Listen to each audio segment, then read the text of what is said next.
Hi, my name is Steve Ela. I'm a fourth generation grower here in Hotchkiss, Colorado, and we're growing 100% organic fruit for Tony's Markets.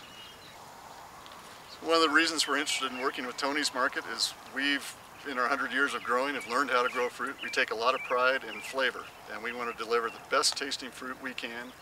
That's something that Tony's does with their meats and their other products, is delivering you something that you can't get elsewhere, but that when you buy it, you take it home, and it's just good food, it's great flavor, it's something you want to come back to and eat again and again.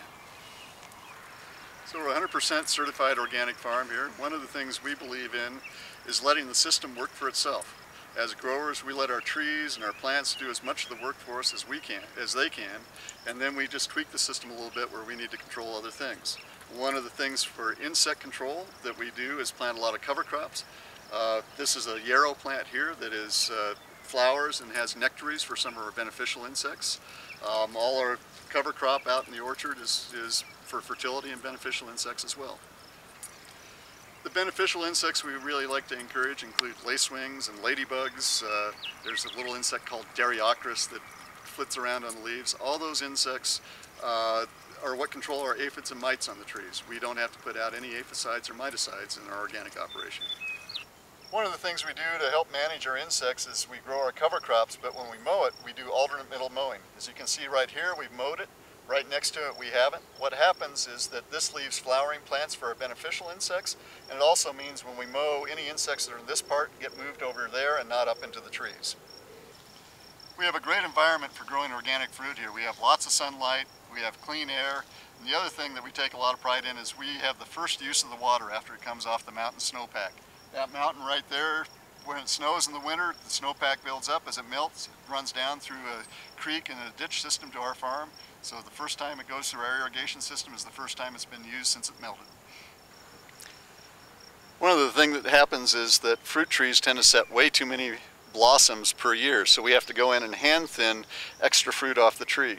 On this branch right here, you can see there's 27 peaches. What we'd really like to have is about 3. So we'll have our thinners come through, and by hand we pull fruit off. We look for the biggest fruit and the ones that don't have marks on them, so that's one way we can increase our quality. So we just go down the branch, pull off the fruit that we don't want, and on this branch we're going to leave 3 to 4 peaches. There's a big one I'm going to leave. When we're picking our peaches in the field, we look for the background color. That's the side opposite the red. When that background color turns yellow, we know the peach is nearly ready to eat. It can still be firm, but within 2 days it'll be soft and juicy, and juice will run down your chin. We pick that peach, we take it in, we place it in one of these boxes, and we ship it right off to our markets. Tony's Market is a great example of where we can have a peach that is literally 2 days off the tree and ready to eat.